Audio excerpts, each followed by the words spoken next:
Pria ini namanya Will. Siang itu Will lagi makan di restoran sama orang tuanya. Sekalian mau ngenalin pacarnya yang bernama Jill. Setelah memperkenalkan diri, Jill cerita dia baru saja diterima kerja di perusahaan besar. Mendengar itu orang tua Will ikut senang. Ayah menasehati agar mencontoh Jill. Untuk apa Will kerja jadi editor magang yang gajinya cukup buat bayar tagihan internet doang? Walaupun udah gede, tapi selama ini ayah masih harus terus ngasih uang bulanan. Sebelum berpisah, ayah memberikan uang bulanan sambil bilang ini adalah uang terakhir. Mulai sekarang, Will harus cari uang sendiri. Di kontrakan mereka tinggal bareng 3 teman Will biar bayarnya bisa patungan. 3 temannya yaitu Ethan, seorang programmer, Luke masih nganggur, dan Charlie, guru SD yang hobinya mabuk. Siangnya di tempat kerja, atasan memberitahu kalau Will dipecat. Sekarang ini kondisi perusahaan hampir bangkrut, jadi dia terpaksa mecatin semua anak magang. Will pun bengong. Malam hari setelah mencari lowongan di internet, Will akhirnya dapat kerja baru jadi penjaga motel. Malam itu juga dia langsung kerja, semua berjalan lancar. Tengah malam saat lagi jaga ada seorang tamu pria memesan motel. Will nggak curiga sama sekali, tapi paginya tiba-tiba polisi datang nangkap pria itu. Ternyata semalam tuh bocah nyewa kamar buat bisnis ilegal. Akibat kejadian itu, Will pun dipecat. Beberapa minggu kemudian setelah duitnya habis, Will nemuin ayahnya mau minta duit lagi. Sayangnya ayah nggak punya duit karena kemarin dia baru aja dipecat. Jangankan buat Will, dia aja bingung gimana nafkahin ibu bulan depan. Malam hari Luke mengajak teman-temannya pesta di bar. Luke baru diterima kerja. Di saat ketiga temannya asik pesta, Will cuma numpang makan aja. Keesokan siangnya di toko baju, Will curhat ke Jill. Dia pengen banget minjam uang bank buat buka usaha jasa pembuatan iklan. Mendengar rencana pacarnya, Jill marah-marah. Bukannya nggak mau dukung, tapi nggak sekarang. Mending Will cari kerja dulu biar keuangan stabil. Mereka berdua pun debat. Jill lalu mengancam jika masih maksa buka usaha mending mereka putus. Akhirnya Will ngalah. Dia janji besok akan cari kerja lagi. Sementara itu di kafe waktu ayah lagi pesan kopi, ibu nelpon. Karena belum cerita kalau udah dipecat, ayah bilang sekarang dia lagi sibuk kerja. Di sisi lain terlihat Charlie lagi ngajar di sekolah. Di tengah jam pelajaran ada guru datang lalu menawarkan apa Charlie mau pindah dari guru kimia jadi guru olahraga. Kalau mau nanti gajinya dinaikin $100 per minggu. Tanpa basa-basi Charlie langsung setuju. 2 hari kemudian Will dapat panggilan interview dari perusahaan besar. Namun sepanjang interview dia malah sibuk main handphone. Awalnya tuh bocah mau diusir. Tapi pas Will ngasih lihat video iklan hasil editannya, si HRD kagum. Besoknya karena udah benar-benar nggak punya duit, Will terpaksa menjual TV-nya. Baru juga TV-nya dibawa, Will dapat kabar kalau dia diterima kerja jadi editor video dengan gaji $26.000 atau setara 34 juta rupiah per bulan. Saking senangnya, Will langsung ngejar si pembeli TV terus minta dibalikin. Seminggu setelah kerja, untuk pertama kalinya Will disuruh ikut rapat bersama petinggi perusahaan. Bukannya pakai jas formal, dia malah santuy pakai baju kasual. Waktu nunjukin hasil editan videonya, Will dimarahi wakil direktur yang bernama Catherine.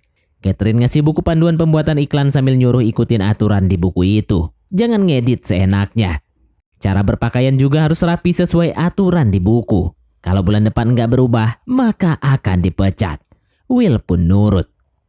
Saat makan siang, Will menemui sang ayah di kafe. Biar ibu nggak curiga setiap harinya ayah nongkrong di kafe pura-pura kerja. Will di situ curhat soal omelan Catherine tadi. Bukannya ngasih semangat, ayah malah mendukung Catherine. Jangan kayak anak kecil, dari dulu aturan kantor emang gitu harus rapi. Daripada mengeluh, lebih baik bersyukur bisa kerja sedangkan ayah sudah sebulan lebih menganggur. Ayah bahkan sampai ngecat rambut sama jenggotnya biar kelihatan lebih muda. Karena setiap interview kerja dia selalu ditolak gara-gara kelihatan tua. Will yang tersinggung pun pergi dari sana. Di sisi lain di kantor Luke. Di hari pertama kerja mendadak atasan datang lalu menyuruh Luke minum jamu super pahit. Minumnya harus sekarang di depan semua karyawan. Ini adalah ritual anak baru.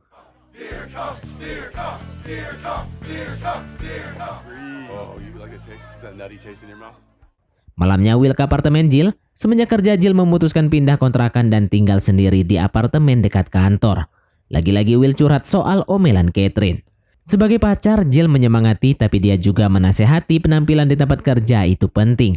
Dulu kita bebas karena cuma kerja freelance, namun setelah kerja tetap di kantor ia harus ikut aturan kantor. Nggak masalah pakai baju apapun di rumah, tapi kalau di kantor harus rapi biar dihargai orang lain. Mendengar penjelasan Jill yang lembut, Will mulai mengerti. Perlahan-lahan dia mulai mau merubah penampilannya. 1 bulan berlalu, suatu siang Will ngajak ayah makan. Pas mau bayar untuk pertama kalinya, dia nraktir ayahnya.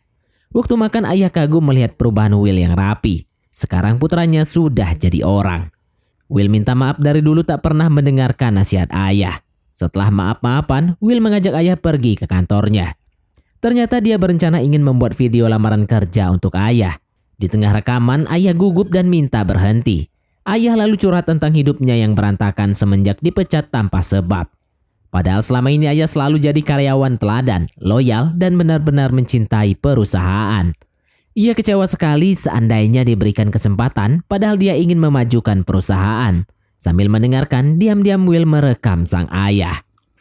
Di sisi lain terlihat Ethan lagi ngelacak seorang bos perusahaan sampai ke toilet pakai aplikasi baru buatannya. Di tengah boker mendadak Ethan nyelonong masuk terus langsung ngejelasin aplikasinya. Beda dari aplikasi pelacak lain, aplikasi buatannya benar-benar akurat sampai bos yang lagi boker aja dia bisa ngelacak. Setelah negosiasi, si bos setuju membeli aplikasi Ethan. Besok harinya di kantor, Catherine memuji hasil kerja Will yang semakin bagus. Catherine mengabarkan sebentar lagi direktur mau pensiun dan dia akan naik jabatan menggantikan direktur. Sambil menggoda, Catherine bilang jika Will bisa mempertahankan kerja bagusnya, maka ia akan menaikkan jabatan Will jadi wakil direktur. Malamnya saat kerja lembur, gara-gara belum istirahat, Will yang kecapean gak sengaja mengupload video iklan yang dulu pernah dia buat ke YouTube. Tengah malam, tiba-tiba Ethan ngabarin kalau dia udah nonton video yang Will upload beberapa jam lalu. Sekarang video itu viral trending 1 di YouTube. Ketika diperiksa, Will teriak senang. Semenjak viral, malam besoknya Will diundang seorang pengusaha bernama Lon. Lon ingin mengajak Will bergabung jadi pembuat iklan di perusahaannya. Bukan kerja tapi kerja sama karena usahanya masih merintis. Lon cuma bisa menawarkan bagi hasil sebesar 20%. Walaupun kecil namun Will sangat tertarik. Apalagi di perusahaan ini dia bisa bebas bikin video sesuka hati tanpa aturan. Malamnya Will ke apartemen Jill mau cerita soal tawaran Lon tadi. Baru juga sampai ternyata Jill lagi nangis di pojokan. Pas ditanya Jill cerita dia baru aja dipecat. Padahal dia udah punya rencana mau ngajak Will patungan nyicil rumah buat masa depan mereka berdua. Mendengar itu Will terdiam karena sekarang cuma Will sendirian yang punya uang. Dia nggak jadi ngasih tahu tawaran Lon. Will malah ngasih tahu sebentar lagi dia akan naik jabatan. Sampai dapat pekerjaan baru lebih baik untuk sementara Jill kembali tinggal di kontrakan bersama teman-teman. Jill pun nurut. Keesokan harinya ayah curhat sama pelayan kafe kenapa dia belum dapat panggilan interview padahal udah ngelamar di banyak perusahaan.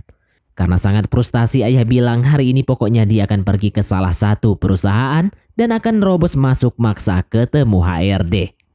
Di kantor ketika Will melihat postingan Twitter bapaknya yang mau berbuat nekat, dia langsung nelpon Luke minta anterin sekarang juga.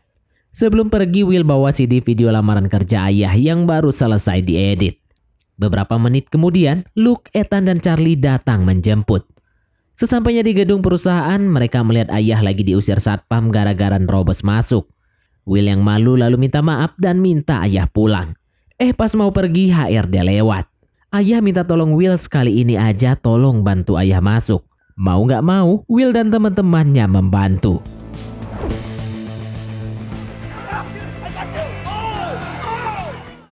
Setelah berhasil masuk, di lift, ayah coba memperkenalkan diri ke HRD. Ayah juga memberikan CD dari Will sambil bilang kalau dia mau ngelamar kerja. CD itu berisi video lamaran kerjanya yang diedit putranya sendiri. Meski nggak tahu apa isi videonya, tapi dia yakin editan putranya pasti bagus. HRD pun tersentuh lalu mengajak ayah interview. Tak lama kemudian saat keluar, ayah mengampiri Will sama 3 temannya yang lagi diikat. Ayah memberitahu kalau besok dia sudah bisa mulai kerja. Mendengar itu Will dan 3 temannya bersorak gembira. Setelah urusan selesai, Will kembali ke kantor. Di sana dia kaget kenapa ada banyak karyawan dipecat. Waktu menemui Catherine cerita hari ini dia telah resmi naik jabatan jadi direktur. Sebagai direktur baru tanpa belas kasihan, Catherine langsung memecat semua karyawan yang kerjanya jelek. Catherine lalu memberikan kontrak kerja baru untuk Will sambil bilang kalau sekarang Will resmi jadi wakilnya dan gajinya akan naik 2 kali lipat. Meski tak suka harus selalu diperintah Catherine, tapi demi kekasihnya dia akan berusaha lebih keras lagi.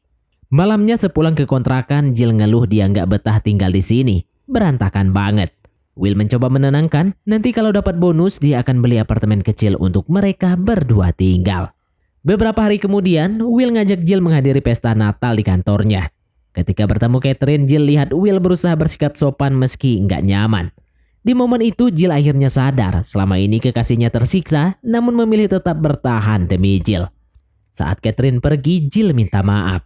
Tiba-tiba Jill merobek surat kontrak kerja baru Will dan berkata bila Will ingin buka perusahaan iklan sendiri, maka dia akan mendukung 100%. Will pun senang. Ia lalu menemui Catherine dan meluapkan semua unek-uneknya. Lalu bilang mulai detik ini dia resign. Habis ngomong gitu, dia langsung kabur. Bulan demi bulan berlalu, terlihat ayah dan teman-teman Will kini sudah sukses dengan pekerjaan mereka masing-masing. Jill juga sudah dapat pekerjaan baru. Suatu siang, Will berkunjung ke tempat Lon untuk menunjukkan video iklan baru buatannya. Will lalu mengeluarkan kartu namanya sambil bilang sekarang dia buka perusahaan iklan. Jika tertarik, Lon bisa jadi klien pertamanya. Tanpa pikir panjang, Lon langsung setuju. Meski bisnisnya masih merintis, namun inilah yang Will sukai. Baginya bahagia itu bukan saat pekerjaannya bergaji besar, tapi saat pekerjaannya adalah pilihan hatinya. Karena jika dipilih dari hati, maka dia bisa bekerja sepenuh hati dan film pun tamat. Oke, baiklah, mungkin sampai di sini saja teman-teman untuk alur cerita film kita kali ini. Terima kasih buat teman-teman yang telah mengikuti alur cerita film ini sampai selesai. Sekian dari Mimin, sampai jumpa di konten berikutnya.